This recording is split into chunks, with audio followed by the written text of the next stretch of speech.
Right, okay. Yeah, that guy. Yeah. Derek, I'm sure you saw the video. I did. He got knocked down in sparring. Is this a big deal for McGregor? I'm going to make this really short and really easy.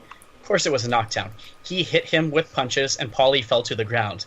That's what happened. I mean, there's no other way to look at that. I mean, if you're a boxing follower, if you're somebody who understands combat sports in general, you get hit with punches, you fall to the ground, you got knocked down. Simple as that. Paulie can say whatever he wants about being a push. He got knocked down. You see him get rocked visibly prior to that knockdown anyway. So do I read anything into it? Not particularly. And to be completely honest, this is why. I don't think Paulie's a retired fighter. He's a retired boxer. Okay. Conor McGregor should have tuned him up. Of course he should have. Conor McGregor's in peak shape. Paulie Malignaggi, while he's not in bad shape, he's certainly not in peak shape.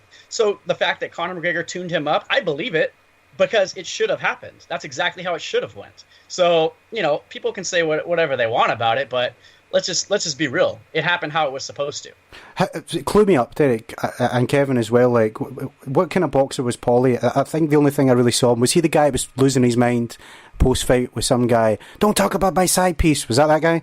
Is that Paulie? Am I mixing myself up? Yeah, it was. But I've never really saw him fight. Yeah. So was he a Kevin distinguished? More about that situation. Was he a distinguished boxer, Kev? What's the deal? Yeah. Oh, he's good. Yeah. Paulie Malignaggi, he's a 2-division world champ. You can't take that away from him. Yeah.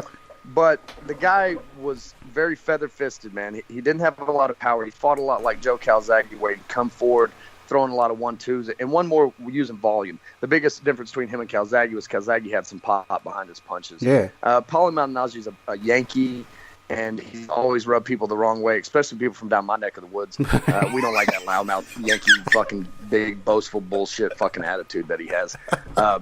And he's always been a bit of a douchebag. The thing was, that was Adrian Broner fight. And, right. Adrian Broner, he was fucking one of his girlfriends or ex-girlfriends or whatever. The funniest thing about that, you want to talk about who's winning press conferences? Yeah. Adrian Broner said, he's calling this girl on the phone at a press conference. Fuck. And at one time trying to have her say, yeah, she left Paulie for Adrian Broner. Adrian Broner's a bigger douchebag than Paulie Malignaggi, which is a tall order in my book. And the funny thing was, Malignaggi tells him, "Well, that was just Tuesday, man. So if you're gonna brag about stealing one of my side pieces, that was just Tuesday. It wasn't like he got Friday or Saturday from me." So I thought that was actually pretty funny when he said that. But, man. Yeah, man.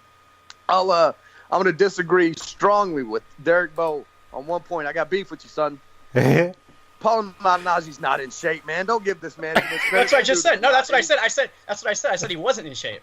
You got to bust him. You said well, you gave him a little bit of credit, but said he wasn't in bad shape. He was in bad shape. This guy was in bad shape. But the sparring doesn't matter. Every other point you said, I got to agree with you on, man. I mean, this shit doesn't fucking matter. He's supposed to beat a guy down like Paulie Malignaggi. Malignaggi has nothing coming back for him to respect, man.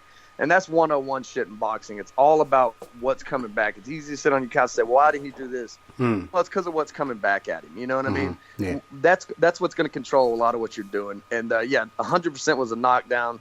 The guy was a little off balance, but he definitely connected with the right hand, I think it was a right before he went down. Right, or maybe it was a straight left, but yeah, it was totally a knockdown. Paulie Malignaggi is the biggest dipshit ever. And the funniest shit was like the stuff McGregor. He said, "Oh, that's king talk." The guys still can cuss probably, and he was talking about how they dropped him off at the house they were staying at. And he was wobbling to the door and shit. I really don't like Paulie Malignaggi, if you can't tell. So I got a huge kick out of this, and the fact that Paulie went on and on about it for 2 weeks on Twitter. I was just sitting back I was kept checking McGregor's Twitter account. I know that when this dude says something about it, he's gonna totally fucking destroy this guy. Because in any situation, if you got a guy saying 100 things about something and another guy says one thing about the situation, the guy that says one thing is not bullshit. Yes. You know what I mean? Uh-huh. He's going to tell you how it is. Paulie Malignaggi, I mean, to the guy's credit, dude, he's so stupid. And so he will go back and forth with a fan on Twitter for a fucking half a day, dude. So when he felt like he got slighted by Conor McGregor, he's going to keep it up for 2 fucking weeks. I actually just saw last night during the fights that he actually tweeted something that wasn't about Conor McGregor, and I just thought, good move, Paul. Move on, my man. So Pauline is full of shit, and that's why I got the the picture with the bulging veins in his head. And someone put one of those memes up. I call them memes, but John Boy saw it, man. The guy's funny. I'm really, man.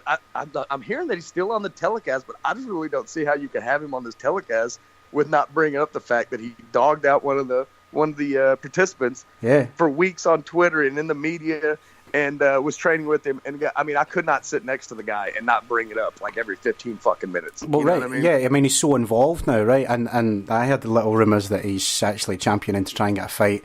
You know, if things go south with Conor on this, that'd be a decent payday. But who knows? That is only just rumour. What are you doing with a school bag on stage? You can't even read.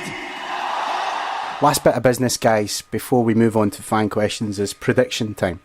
So I need a prediction for your fighter, how they're going to win. Let's start with Kevin this time. Kev, how does Mayweather make it 50-0?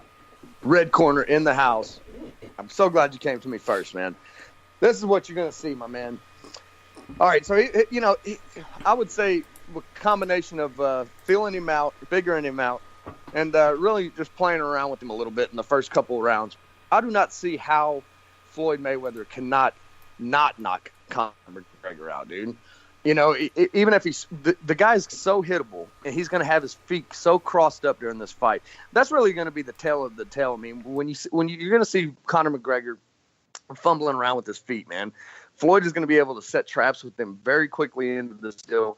I expect the first couple rounds to be somewhat slower, and not that slow because, I mean, I think part of the deal with Floyd is you want to make this guy work. If you continue to make him work, he will get tired. We saw it in the second Nate Diaz fight. We've seen it before. I mean, hell, and Conor had I wouldn't say he might not lost the round, and I was biased about it, but I mean, Chad Mendes ran him around a lot in that first round. Mm-hmm. He comes on strong in the second and wins it. But the amount of work that Floyd can make you do is what's. I think he's going to get weared out from getting hit and from trying to hit Floyd and not connecting.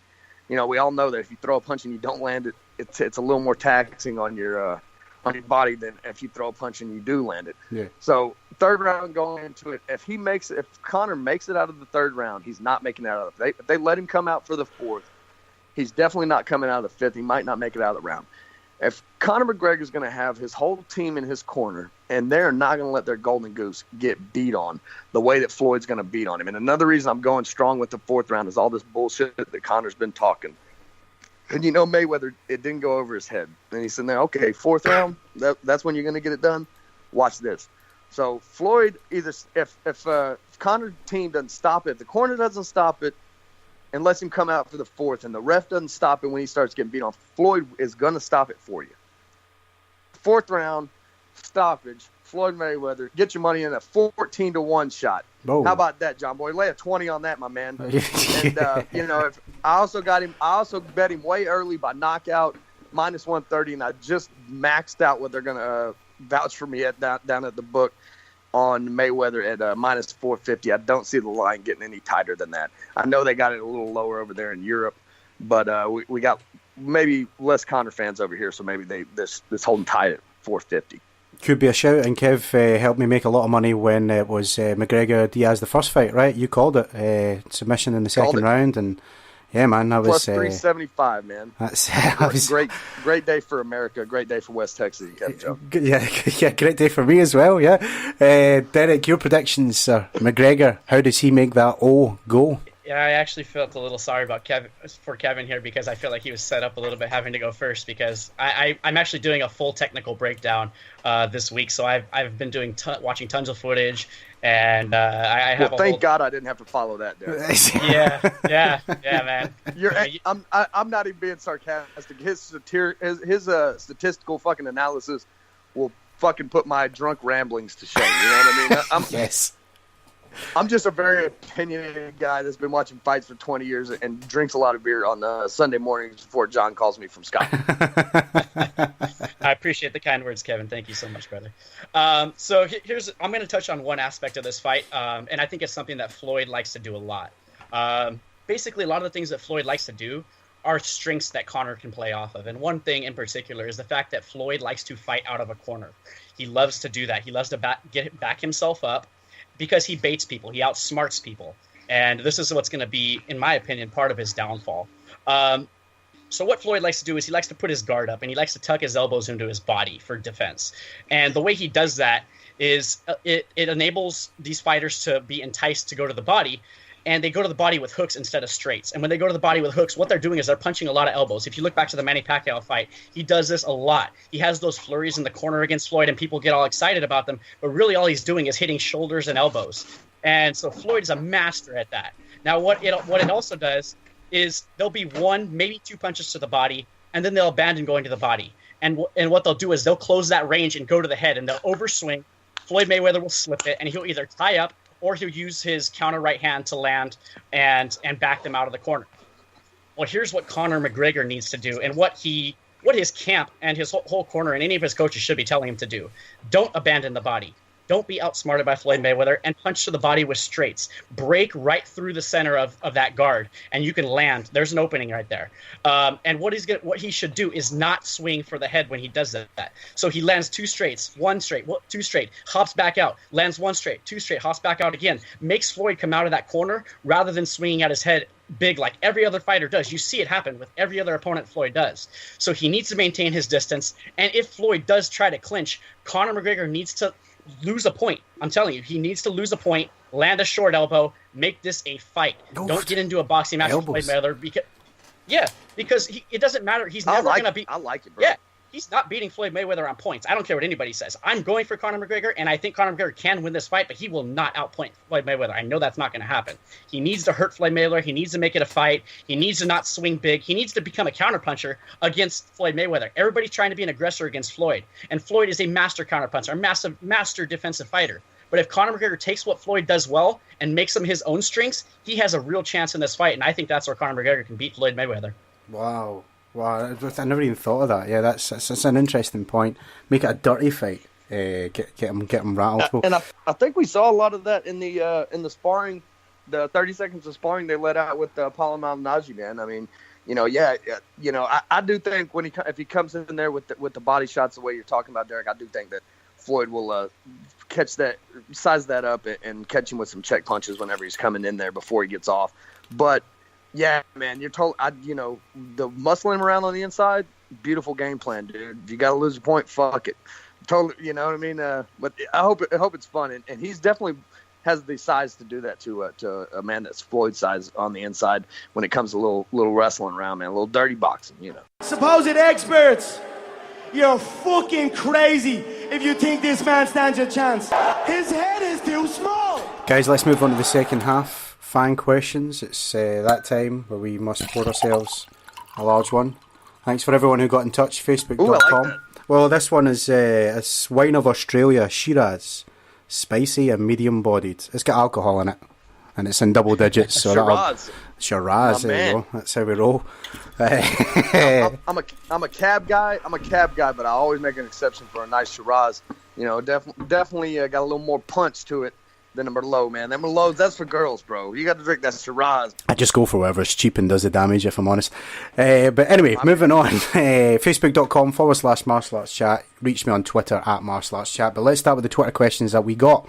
So the floor is yours, guys. You just don't have to wait your turn. Just take them if you want.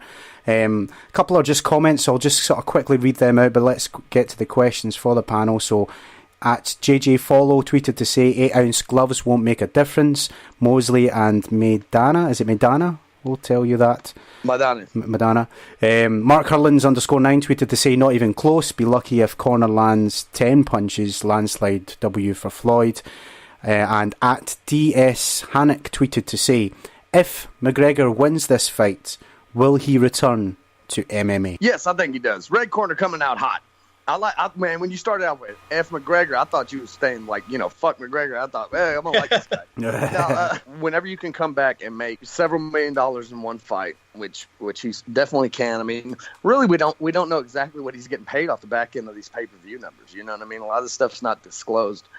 And when you can come back and fight, for one fight, you can set up another generation of your family, dude. I mean, if you took $3 million and invested it correctly now over the next 20 years, right now, this is a crazy number for people. And anybody listening to, it's hard to think of your financial future, in your 20s.